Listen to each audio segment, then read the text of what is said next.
Meu TCC é da área de Antiga, e se você clicou aqui nesse vídeo, você pelo menos tem um pouquinho de interesse assim nessa área, que realmente ela é fascinante. Eu sou suspeita a falar, eu me apaixonei por essa disciplina quando eu cheguei na sexta série. Na verdade, eu já gostava muito da disciplina antes. Eu me recordo no segundo ano, quando eu tinha uma professora do primário assim, que eu já gostava muito da disciplina de história. E eu me lembro que antes mesmo de eu ter essa disciplina, eu dizia que história seria a minha disciplina favorita.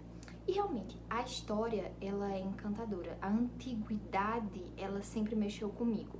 Antiguidade e um pouco da medievalidade. Eu nunca fui muito fã, assim, do meio moderno, contemporâneo. Claro, tem algumas coisas que é obviedade, né? Tipo, claro que é um consenso que muita gente gosta, tipo Guerra Fria, Segunda Guerra Mundial, ditaduras na Latinoaméricas.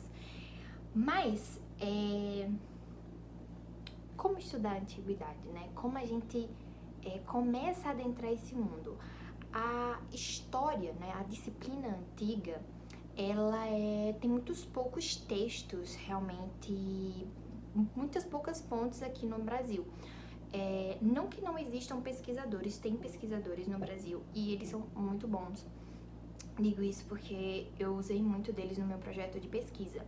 Só que existe um poder epistemológico, vamos dizer assim, existe na área das ciências humanas algo que se chama, um conceito chamado epistemologia, que é como você descobre algo, né? É o processo de conhecer, o processo de conhecer algo.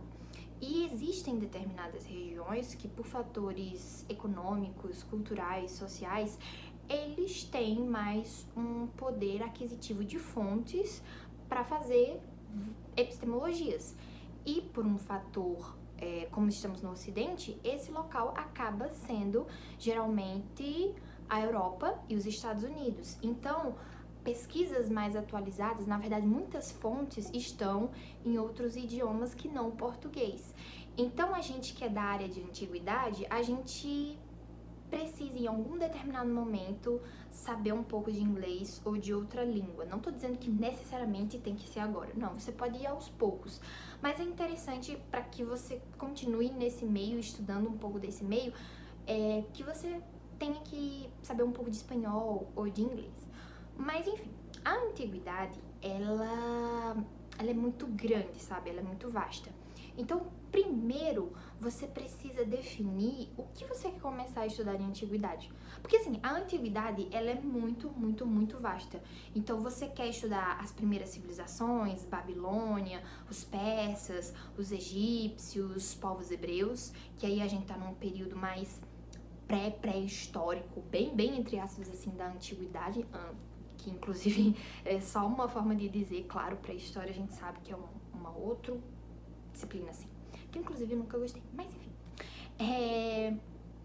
A gente tem o período clássico, que é um período que eu particularmente acho muito legal, que é Grécia e Roma, e a gente tá estudando mais a antiguidade realmente clássica, onde o Ocidente realmente se apegou assim na questão cultural, filosófica e tudo mais.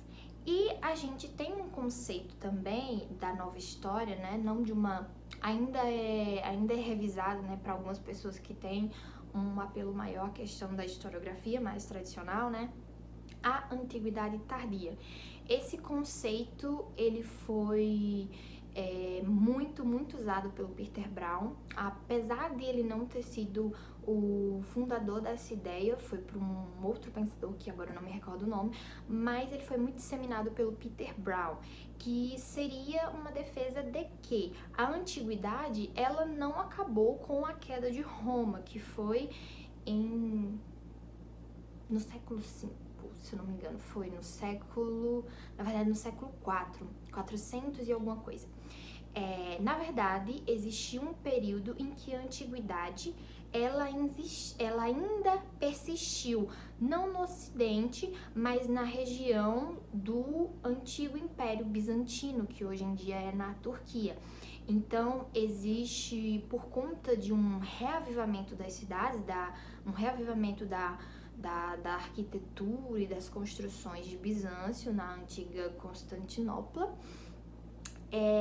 Isso quem acredita nessa tese afirma que o período antigo ele ainda perdurou alguns costumes nas leis, nas tradições e nas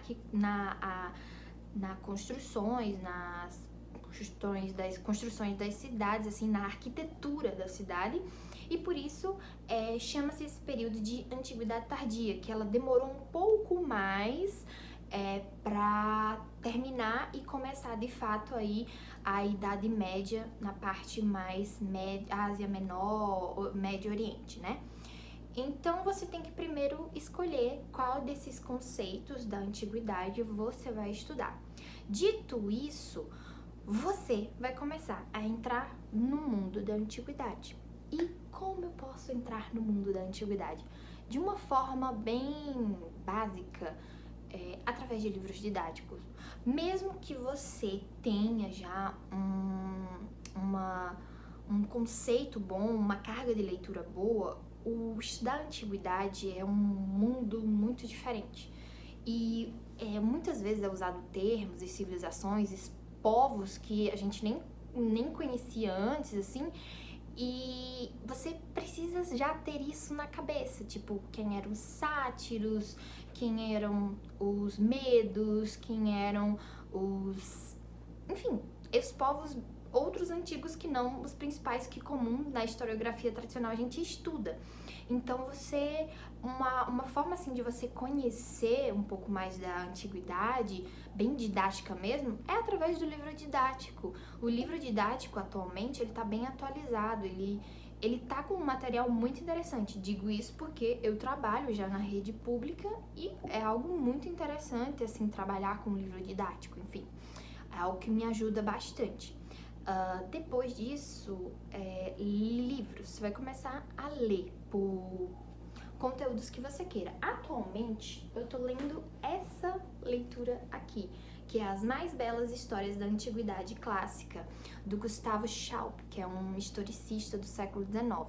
Aqui a gente tem basicamente todo o resumo, tem até imagens, dos mitos gregos, né? Dos mitos gregos clássicos da Grécia e de Roma também. Então, é um livro de fácil compreensão, inclusive ele no prefácio ele já deixa bem explícito que é tanto para adultos quanto para adolescentes. Então, é uma leitura fácil, não é uma leitura muito difícil e que pode fazer você entrar na questão do mito na Grécia, que é algo que você precisa ter em mente. Quando você estuda a antiguidade, você vai dar de cara com muito a questão dos mitos criacionistas, seja dos babilônios, dos povos hebreus, dos povos gregos, romanos. Você vai entrar nesse mundo.